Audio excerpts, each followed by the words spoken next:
Hello friends, स्वागत है आप सभी का हमारे यूट्यूब चैनल में।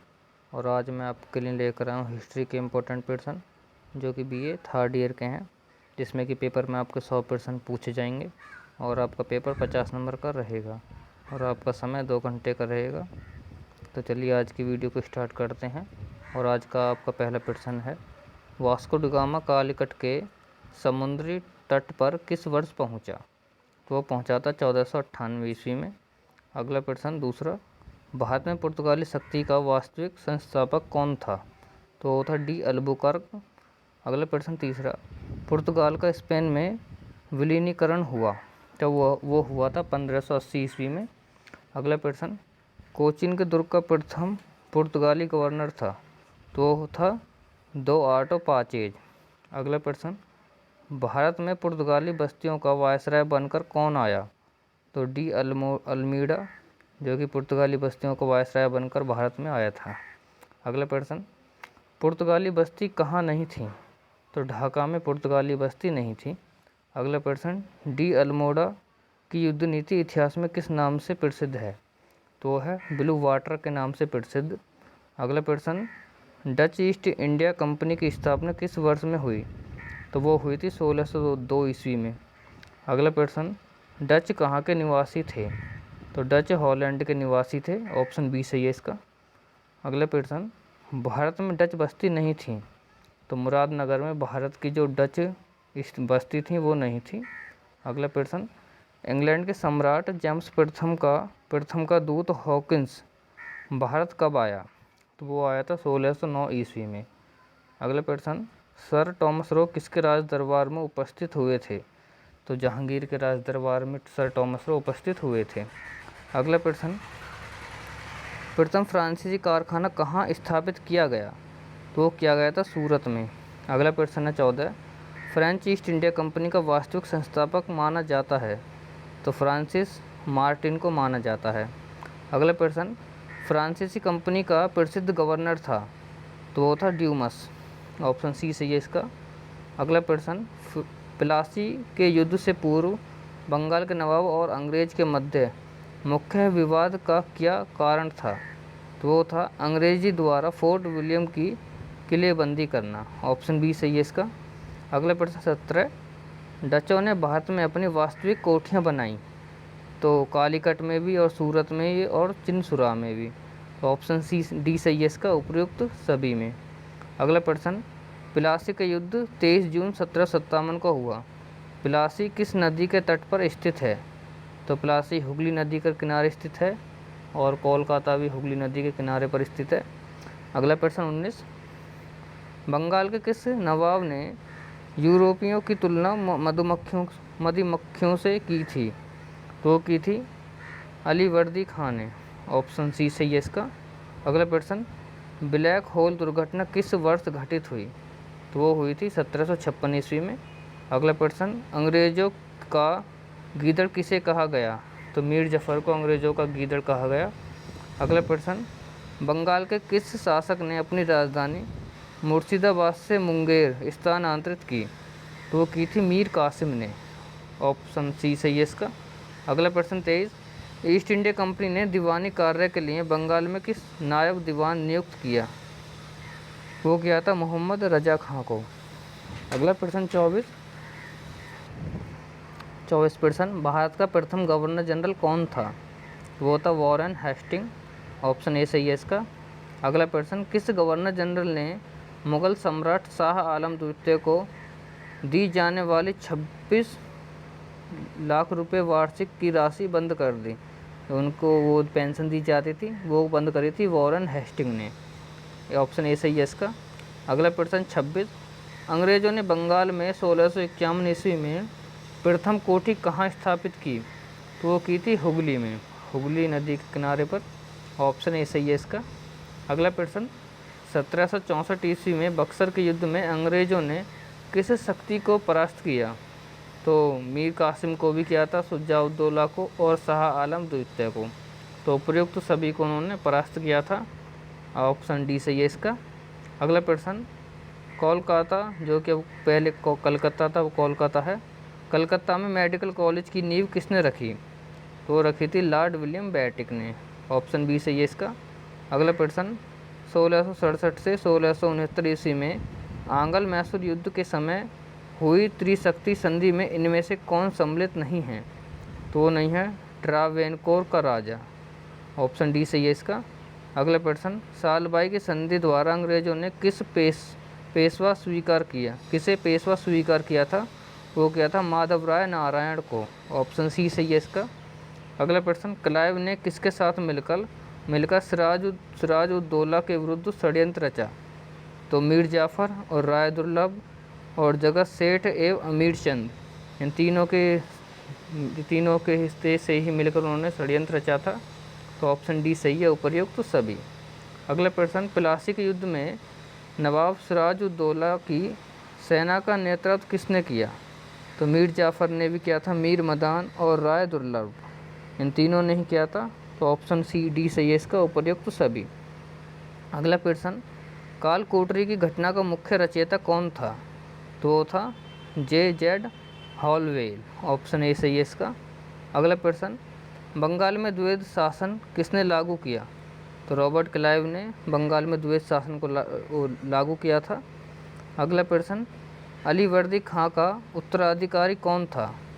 तो वो था नवाब सिराज उद दौला। ऑप्शन ए सही है इसका। अगला प्रश्न, रॉबर्ट क्लाइव भारत में अंग्रेजी साम्राज्य का निर्माता ही नहीं अपितु भविष्य का अग्रदूत भी था, यह कथन किसका है? यह कथन है पार्सिवल स्पीयर का। ऑप्शन बी सही है इसका। अगला प्रश्न 37, क्लाइव से संबंधित कौन सा कथन सत्य है? तो अंग्रेजी साम्राज्य का वास्तविक संस्थापक था और द्वैध शासन का प्रतिपादक भी था, और द्वैध शासन का काल 1765 से 1772 ईस्वी तक रहा।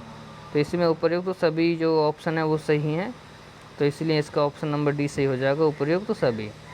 अगला प्रश्न है 38, निस्संदेह प्लासी ने कर्नाटक के संघर्ष का निर्णय कर दिया, यह किसने कहा?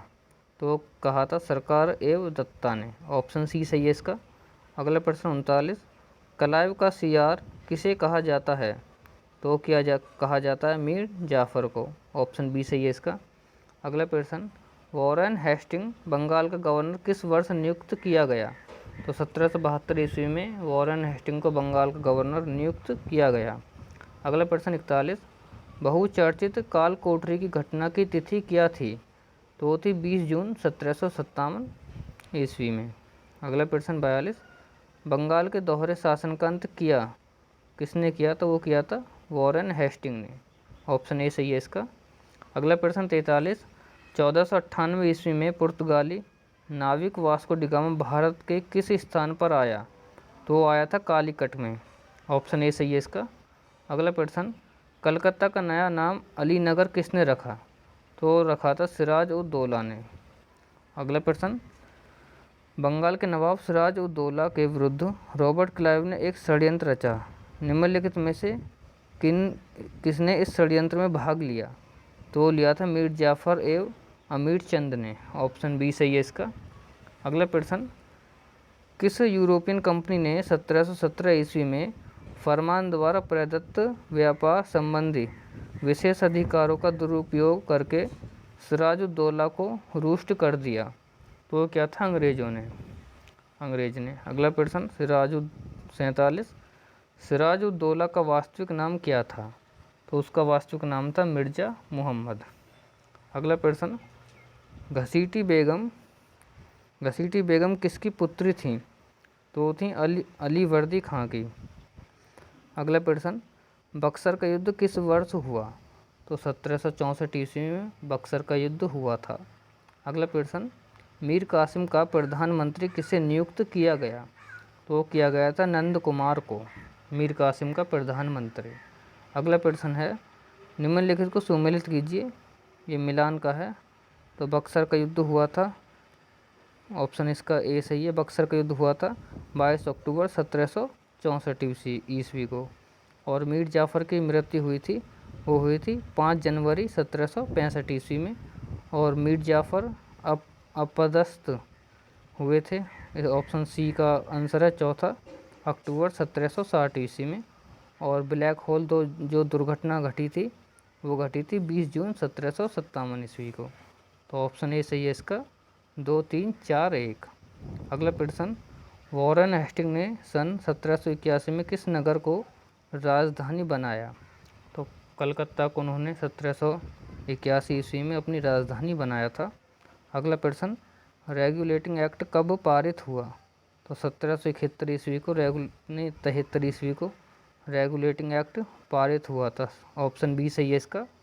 अगला प्रश्न, ये भी प्रश्न मिलान का है। प्रथम आंग्ल मैसूर युद्ध कब किसके बीच हुआ था? तो वो हुआ था रॉबर्ट क्लाइव के मध्य। और तृतीय आंग्ल मैसूर युद्ध हुआ था वो हुआ था वॉरेन हेस्टिंग के मध्य। और नहीं, द्वितीय हुआ था वॉरेन हेस्टिंग के मध्य। और जो तृतीय था वो हुआ था लॉर्ड कॉर्नवालिस के मध्य। और चतुर्थ हुआ था लॉर्ड वेलेजली के मध्य। तो ऑप्शन बी सही है इसका, 3 4 1 2। अगला प्रश्न 55, डलहौजी ने निम्नलिखित में से किस रियासत को अपने राज्य से वंचित नहीं किया? तो ग्वालियर। ऑप्शन सी सही है इसका। अगला प्रश्न, सन 1775 में सूरत की संधि किन किन के बीच हुई? तो रघुनाथ राय तथा अंग्रेजों के मध्य सूरत की संधि हुई थी 1775 ईस्वी में। अगला प्रश्न, प्रथम आंग्ल मराठा युद्ध की समाप्ति किस संधि के साथ हुई? तो वो हुई थी सालबाई की संधि, जो कि 1782 ईस्वी में हुई थी। ऑप्शन बी सही है इसका। अगला प्रश्न 58, अंग्रेजों ने पुर्तगालियों से दहेज में भारत का कौन सा स्थान प्राप्त किया? तो बम्बई, जो कि मुंबई है आज उसका नाम, मुंबई को उन्होंने दहेज के रूप में मांगा था, अगला दिया था। अगला प्रश्न 59, ईस्ट इंडिया कंपनी को बंगाल, बिहार तथा उड़ीसा की दीवानी किस मुगल बादशाह द्वारा प्रदान की गई? तो की गई थी शाह आलम द्वितीय के काल में। अगला प्रश्न, 1741 से 1756 ईस्वी के बीच बंगाल पर किसका शासन था? तो वो था अलीवर्दी खां का। ऑप्शन सी सही है इसका। अगला प्रश्न 61, अंग्रेजों ने फोर्ट विलियम का निर्माण कहाँ कराया? तो कलकत्ता में फोर्ट विलियम कॉलेज का अंग्रेजों ने निर्माण कराया था। अगला प्रश्न, व्यापगत का सिद्धांत किसने लागू किया? तो वो किया था लॉर्ड डलहौजी ने। ऑप्शन बी सही है इसका।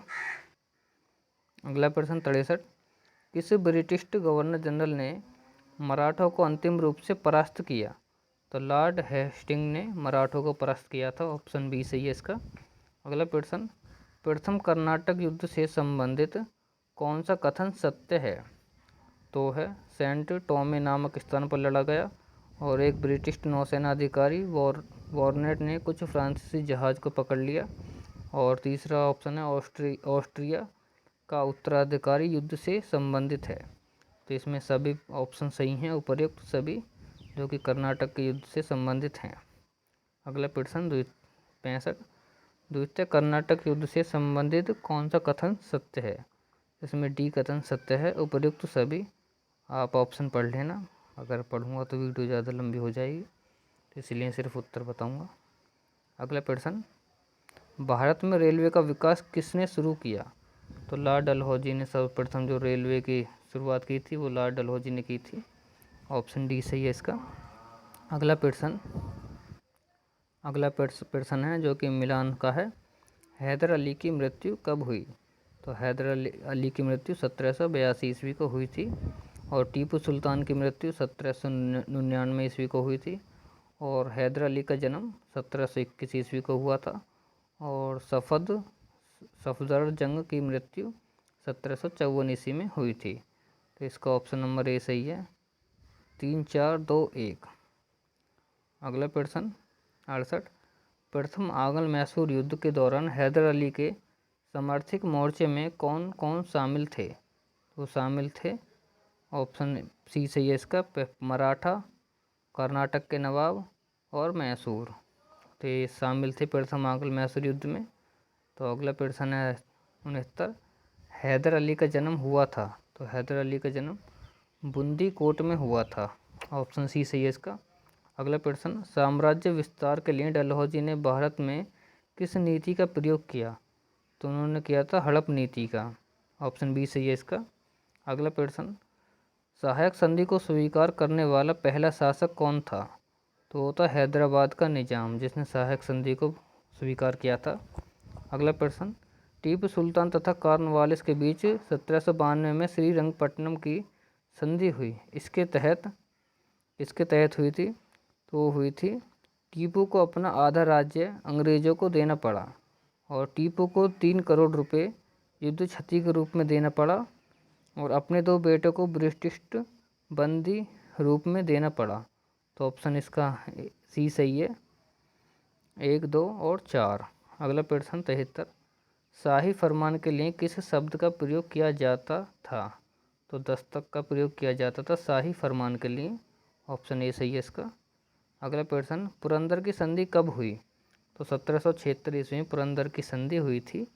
अगला प्रश्न, पुरंदर की संधि कलकत्ता की अंग्रेज सरकार और पूना दरबार के बीच हुई। ऑप्शन ए सही है इसका। अगला प्रश्न, पुरंदर की संधि के अनुसार अंग्रेजों और मराठाओं में प्रत्येक स्थान पर शांति रहनी चाहिए। और ऑप्शन है दूसरा, अंग्रेजों को केवल साल सीट प्राप्त होगा।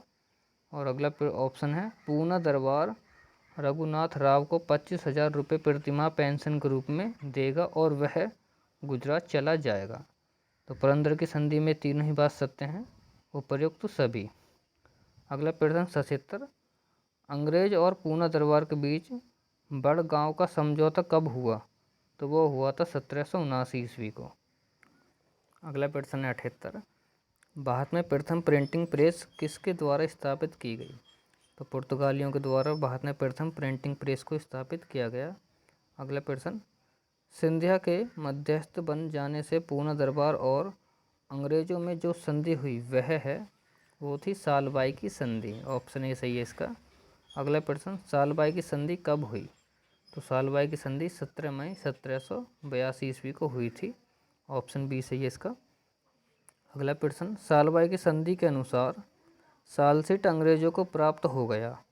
और अगला ऑप्शन है, अंग्रेजों ने रघुनाथ राव का पक्ष छोड़ दिया।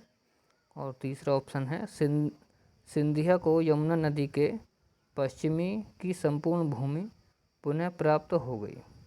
तो साल सीट की संधि में उपयुक्त ये सभी बातें हैं। तो ऑप्शन इसका डी सही है, उपयुक्त सभी। अगला प्रश्न, अंग्रेजों के द्वारा लोहे का उत्पादन भारत में सबसे पहले कब शुरू किया गया? तो 1913 ईस्वी में अंग्रेजों के द्वारा लोहे का उत्पादक भारत में शुरू किया गया। अगला प्रश्न, लॉर्ड विलियम बेंटिक भारत का गवर्नर जनरल कब नियुक्त किया गया? तो 1828 ईस्वी को भारत का गवर्नर जनरल नियुक्त किया गया था। अगला प्रश्न, शांति की नीति का समर्थक था? तो लॉर्ड बेंटिक जो कि शांति की नीति से समर्थक था। अगला प्रश्न, लॉर्ड विलियम बेंटिक ने अपील न्यायालय कहाँ स्थापित किया? तो वो क्या था, आगरा में। अगला प्रश्न, प्रथम व द्वितीय मैसूर युद्ध के समय ब्रिटिश गवर्नर जनरल कौन था? तो उस समय था वॉरेन हेस्टिंग। ऑप्शन ए सही है इसका। अगला प्रश्न, बंगाल में जूरी प्रथा किसने जारी की? तो की थी लॉर्ड विलियम बेंटिक ने जूरी प्रथा बंगाल में लागू की थी। अगला प्रश्न, बोर्ड ऑफ रेवेन्यू की स्थापना किस नगर में की गई? तो वो की गई थी इलाहाबाद में। ऑप्शन सी सही है इसका। अगला प्रश्न 89, सती प्रथा को समाप्त करने के लिए कानून बना। तो कानून बना था 1829 ईस्वी का कानून, जिसमें सती प्रथा पर रोक लगा दी। अगला प्रश्न 90, भारत में ठगी का अंत करने के लिए बेंटिक ने किसकी नियुक्ति की? तो की थी कार्न सिलीमैन की। ऑप्शन ए सही है इसका। अगला प्रश्न 91, भारत में दास प्रथा का अंत बेंटिक ने किस वर्ष किया? तो 1832 ईस्वी में दास प्रथा का अंत किया गया था। अगला प्रश्न, भारत ने प्रथम आंग्ल मराठा युद्ध कब लड़ा गया? तो लड़ा गया था 1775 ईस्वी से 1782 ईस्वी के बीच। ऑप्शन ए सही है इसका। अगला प्रश्न, रैयतवाड़ी प्रथा किसने लागू की? तो की थी लॉर्ड विलियम बेंटिक ने रैयतवाड़ी प्रथा। अगला प्रश्न 94, लॉर्ड विलियम बेंटिक ने किसके व्यापार पर नियंत्रण किया? तो अफीम के व्यापार पर उन्होंने नियंत्रण किया था। अगला प्रश्न, माफ़ी की भूमि का अपहरण किसने किया? तो वो किया था लॉर्ड विलियम बेंटिक ने। अगला प्रश्न है, लॉर्ड विलियम बेंटिक के कार्यकाल में पंजाब का शासन कौन था? तो जब उनका शासनकाल था उस समय पंजाब का शासनकाल था रणजीत सिंह शासन कर रहे थे उस समय। अगला प्रश्न, ईस्ट इंडिया कंपनी ने निम्नलिखित में से किसको 2 बार बंगाल का नवाब बनाया? तो मीर जाफ़र को ईस्ट इंडिया कंपनी ने 2 बार बंगाल का नवाब बनाया था। ऑप्शन बी सही है इसका। अगला प्रश्न, लॉर्ड डलहौजी किस वर्ष भारत का गवर्नर जनरल बनकर आया? तो 1848 ईस्वी में लॉर्ड डलहौजी भारत का गवर्नर जनरल बनकर आया था। अगला प्रश्न, राज्य अपहरण की नीति लागू की। तो लॉर्ड डलहौजी ने राज्य अपहरण की नीति लागू की थी। अगला प्रश्न, प्लासी का युद्ध कब लड़ा गया? तो 1757 को प्लासी का युद्ध हुआ था, 23 जून 1757। अगला प्रश्न, प्लासी के युद्ध के समय मुगल बादशाह कौन था? तो उस समय था शाह आलम द्वितीय।